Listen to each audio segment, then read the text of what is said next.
All right, so we're on the campus of Virginia State, and this is Lashondra. Did I get that right? Mm-hmm. Okay.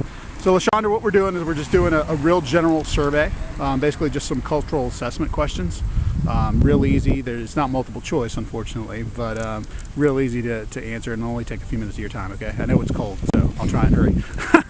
Lashondra, would you be in favor of them raising or lowering the legal drinking age to 18? Yes or no? Yeah. Yes? Okay. Would you be in favor of the legalization of soft, quote-unquote, illegal drugs like marijuana?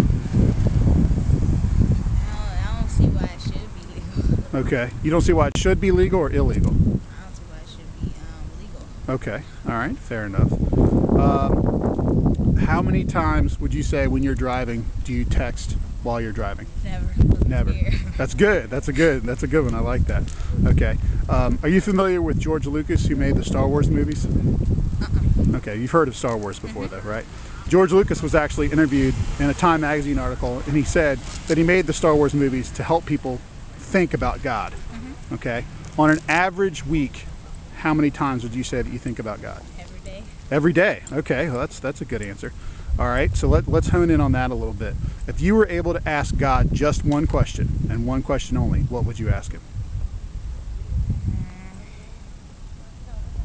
When will there actually be peace? When will there be peace? That's a great question. I would probably ask something like that as well. Absolutely. Okay, so this is one of our last questions here. If God were to ask you one question, Lashondra, and the question was, why should he let you into heaven? What would your answer be? Because I'm a nice person. Because you're a nice person. So basically you think that in order to get into heaven, basically people have to be good people. Okay. So Lashondra, are you familiar with the 10 Commandments? Relatively. Yeah. You've heard them before? Okay. Well, what we're going to do, this is the last part of the survey. Like I said, I promise you we'll get you out of here because I know it's cold. Okay. So if you were to take a test based on the 10 Commandments, which are God's rules, do you think that you'd do pretty well as far as upholding most of those? Yeah. Okay, well, let's go through a couple of them. One of them isn't, and to be fair, just for the record here, I've taken this test too, so I'm not putting you through something I haven't gone through. One of the commandments is you shouldn't lie. Have you ever told a lie? Yes. Okay, so what would that make you if you told a lie? Starts with L, rhymes with fire. It starts with L and it rhymes with fire. Liar. There you go. And again, I'm guilty of it as well. One of the commandments is you shouldn't steal anything. Have you ever stolen anything? No. Even if it was something really small when you were little? I have. It's not from like a store or anything. But, Okay. But you've taken something that wasn't yours. Okay. So if we take something that wasn't ours, that's a thief. We're a thief. Okay. Have you ever used God's name as a cuss word? Like used God's name in vain? Like, oh, my, G or GD. Yeah. Okay, I have as well. Okay. So that's just looking at 3. So we'll speed it up here because I know that we're cold. So 3 out of the 10 Commandments you've broken self-admittedly.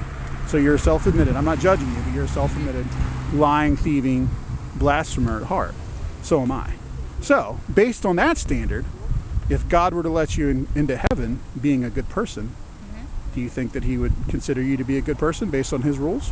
Well, they say that he forgives you for all your sins. Okay, he does. He is a forgiving God, but let's take a look at it this way. Let's say that you're in court for committing a terrible crime.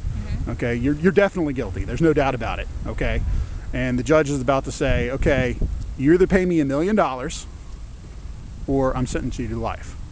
I don't think. I mean, you're a college student. I didn't have $1 million when I was a college student. I still don't now. You probably don't have that lying around the bank, right? But what you're going to say is you say, Judge, I'm a really nice person. I know you're forgiving. Can you just forgive me of my crime? Is he going to do that? No. No. But the good news is this. Let's take it back to the courtroom, okay? They're about to lead you off. They're like, Lashondra, I'm sorry. They're about to lead you off.